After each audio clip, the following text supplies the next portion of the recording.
I think that the Ukrainian conflict, thus far at least, makes clear that the US and Russia are approaching cyber warfare very differently. The Russians have been preoccupied first and foremost with the domestic agenda and the impact of cyber in terms of harassing, suppressing domestic opposition and using cyber for subversion externally, as well as signaling and intimidation. The US has primary focus has been on cyber warfare, on thinking about combat effectiveness.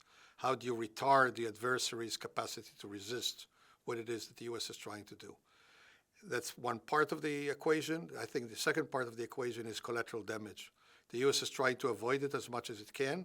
The Russians are anywhere between indifferent to actually seeking collateral damage as part of the impact magnifying. So I think that going forward, there are two primary issues the US needs to focus on as lessons learned thus far from the Ukraine conflict.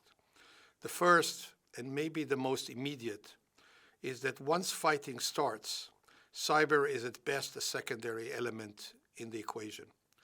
The US has been gearing up for a massive cyber operations, and yet when fighting starts, in almost all contexts, suppression of the adversary by conventional forces is preferable to employing cyber capability. So that's one. The second one is to understand that its adversaries may actually opt for a very different cyber warfare strategy than the US, and that pertains not just to Russia, but also to China and Iran and others.